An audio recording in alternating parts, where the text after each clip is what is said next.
Hello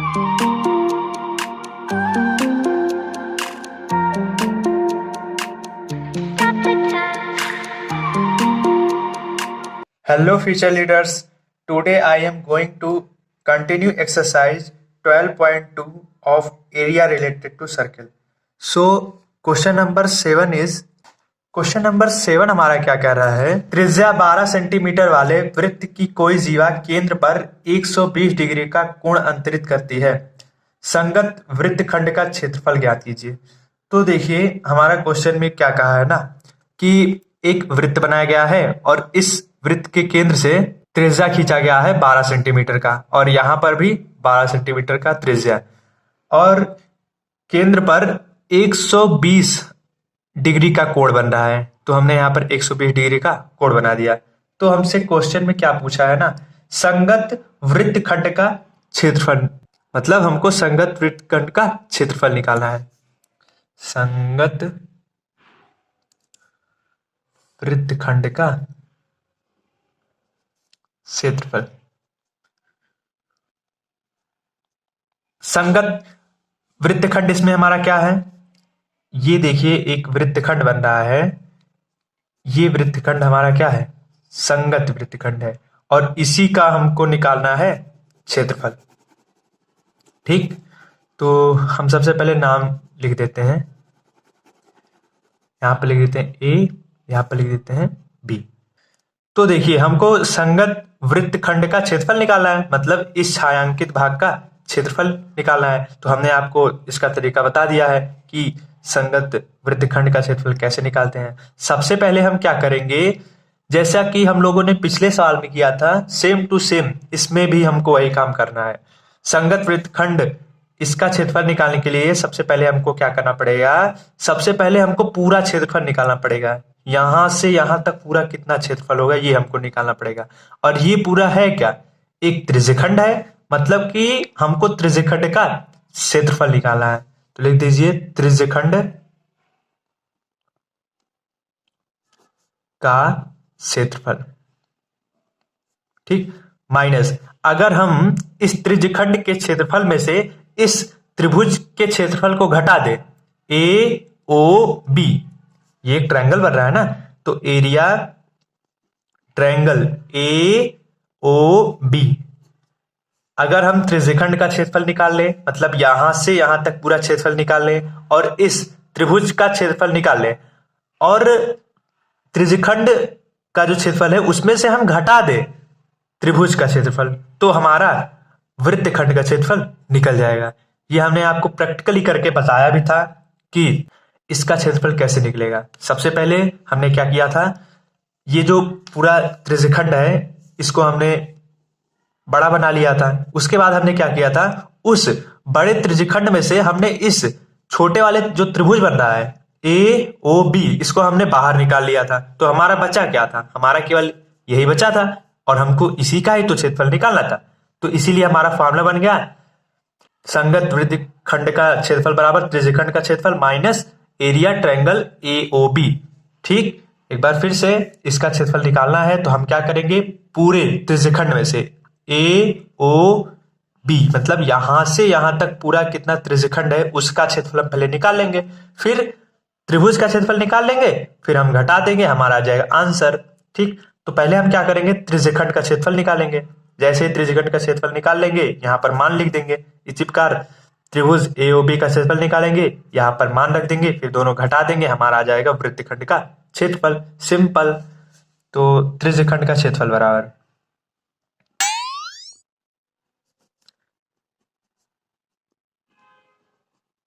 इसको हमने पिछले वाले वीडियो में अच्छे से बताया है, उसमें समझ लीजिएगा। उसमें हमने आपको चित्र को काट के बताया है कि इस भाग का क्षेत्रफल कैसे निकलेगा। ठीक, तो पिछला वीडियो जरूर देख लीजिएगा। तो त्रिज्यखंड का क्षेत्रफल बराबर थीटा बटे 360 गुणे पाई आर स्क्वायर। थीटा इसमें कितना है, मतलब एंगल कितना बन रहा है, 120, 120 बटे 360 गुणे पाई, पाई का वैल्यू 3.14 रख दीजिए, गुणे आर स्क्वायर, आर इसमें कितना है 12 है ना, तो 12 का स्क्वायर कितना हो गया, फिर 12 गुणे 12 लिख दीजिए, 12 गुणे 12।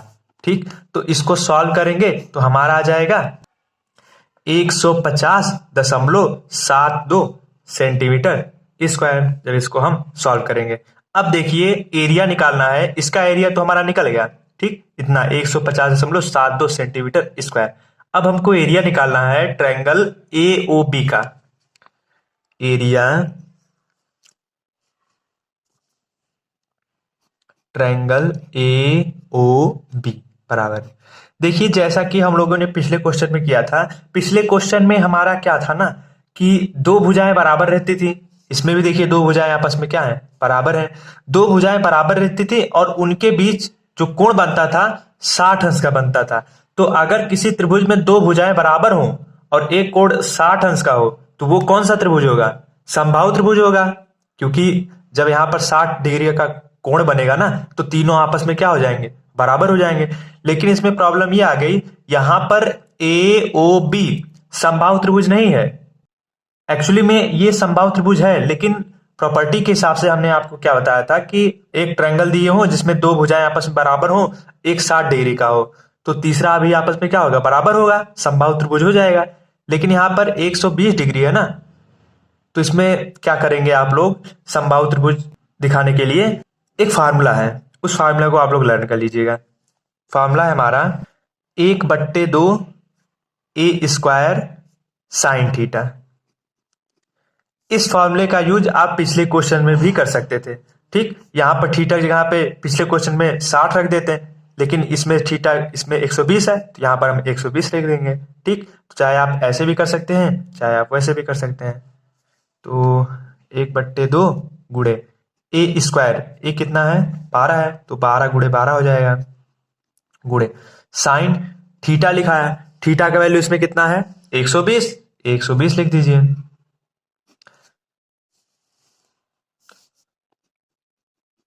एक 144 हो जाएगा, गुणे इस 120 को हम ऐसे नहीं लिख सकते, 90 गुणे 30, सॉरी 90 + 30, 90 और 30 दोनों को जोड़ेंगे हमारा क्या आ जाएगा, 120, इसलिए हमने इसको तोड़ के अलग अलग लिख दिया। अब आप लोग एक फार्मूला जानते होंगे, साइन 90 + थीटा बराबर कॉस थीटा होता है। साइन 90 + थीटा बराबर कॉस थीटा होता है। इसी प्रकार यहां पर भी देखिए साइन 90 + थीटा, थीटा यहां पे कितना है, 30 है, तो इसलिए कॉस 30 आ जाएगा यहाँ पर थीटा के स्थान पर, यही फार्मूला लगेगा, साइन 90 + थीटा बराबर कॉस थीटा। इसी प्रकार साइन 90 + थीटा यहाँ पर 30 है, तो इसलिए इसमें कॉस 30 आया था, यहाँ पर कॉस थीटा आया था, यहाँ पर कॉस 30 आ जाएगा। काट दीजिए, 2 × 7 = 14, 2 × 4 72 गुणे कॉस 30 आ जाएगा। कॉस थीटा होता है ना, इसमें थीटा यहाँ पे 30 है तो इसलिए 30 आ गया। अब कॉस 30 का वैल्यू कितना होता है, कॉस 30 का वैल्यू साइन 60 अंश के मान के बराबर होता है, और साइन 60 का वैल्यू होता है √3/2। ठीक, इसको काट दीजिए, 2 2 3 6, 2 6 12, 36 गुणे √3 का वैल्यू होता है 1.73। ठीक, और जब 36 का गुणा 1.73 में करेंगे तो हमारा आ जाएगा 62.28। ठीक, अब हमको क्या करना है, हमारा त्रिज्यखंड का क्षेत्रफल निकल गया और area triangle A O B निकल गया, मतलब त्रिभुज का क्षेत्रफल हमारा निकल गया, इतना आया। अब क्या करना है, त्रिज्यखंड का क्षेत्रफल और त्रिभुज का क्षेत्रफल दोनों का मान रख के घटा देना, हमारा आ जाएगा आंसर। तो यहां पर लिख दीजिए, संगत वृत्तखंड का क्षेत्रफल बराबर त्रिज्यखंड का क्षेत्रफल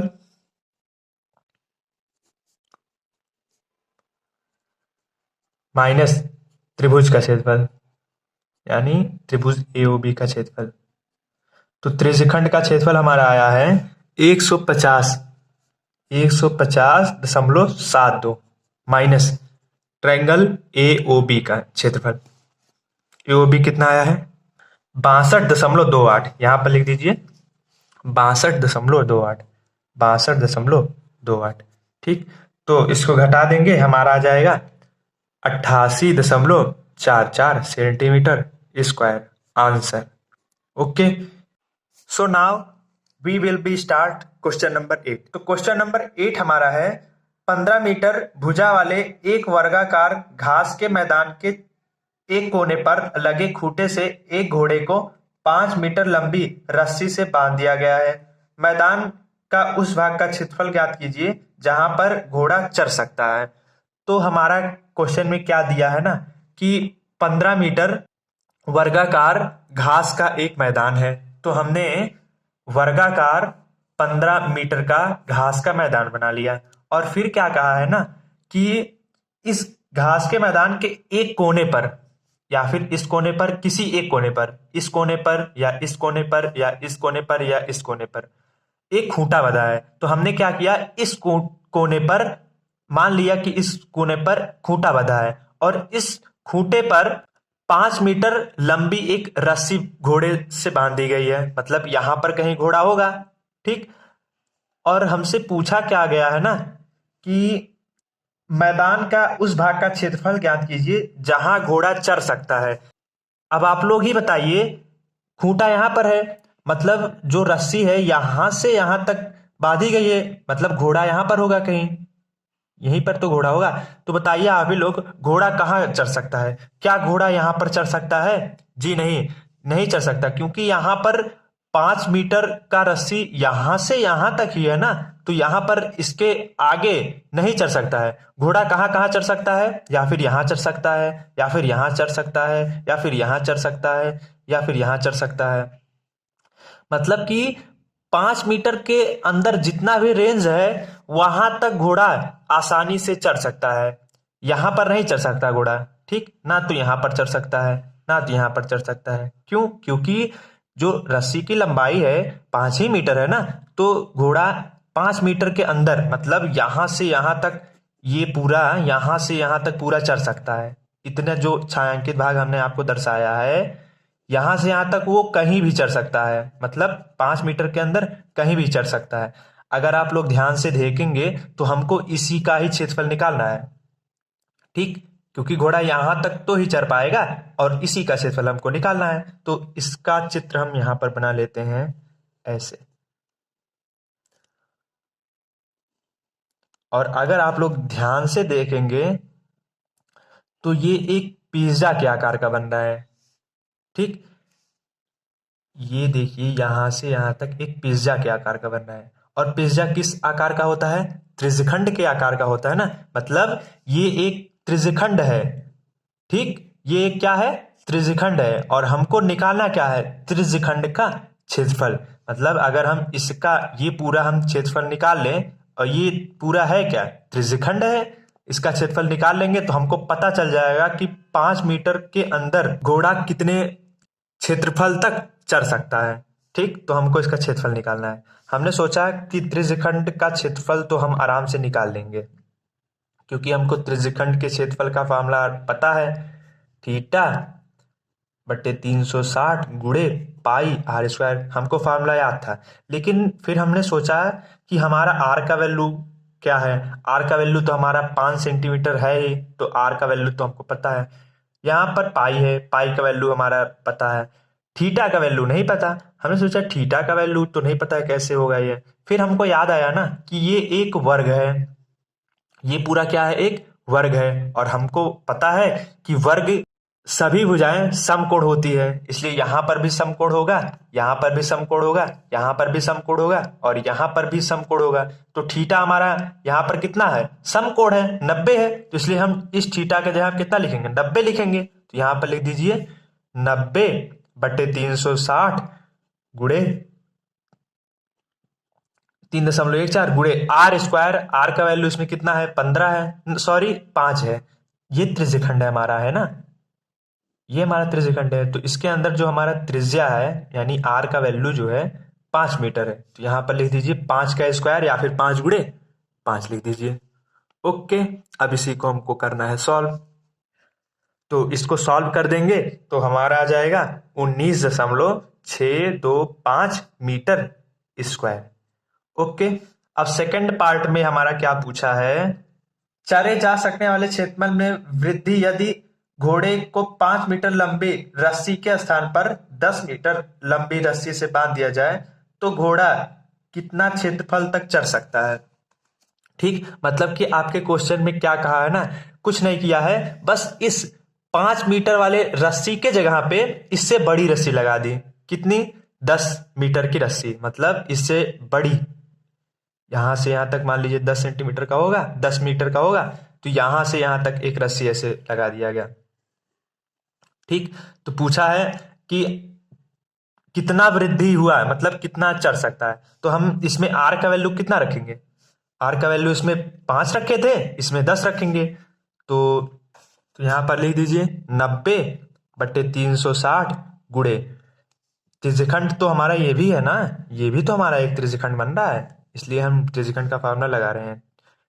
थीटा का वैल्यू इसमें 90 है, तो 90/360 गुणे पाई का वैल्यू 3.14 गुणे आर, आर हमारा इसमें 10 है, तो 10 का 10 गुणे 10 लिख दीजिए।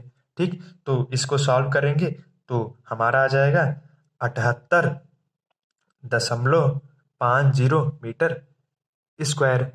लेकिन हमसे पूछा क्या है कि चरे जा सकने वाले क्षेत्रफल में वृद्धि कितनी हुई है, ये हमको निकालना है।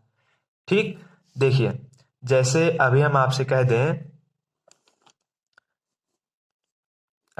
कह दें कि एक पेन का मूल्य अगर 10 रुपया है और यही पेन अगर महंगा हो गया, यही पेन अगर महंगा हो गया और ये 15 रुपया में मिलने लगा।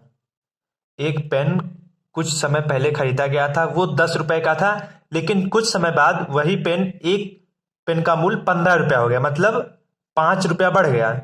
ठीक, तो हम आपसे पूछें कि इस पेन के मूल्य में कितनी वृद्धि हुई है, तो आप क्या करेंगे, वृद्धि लिखेंगे।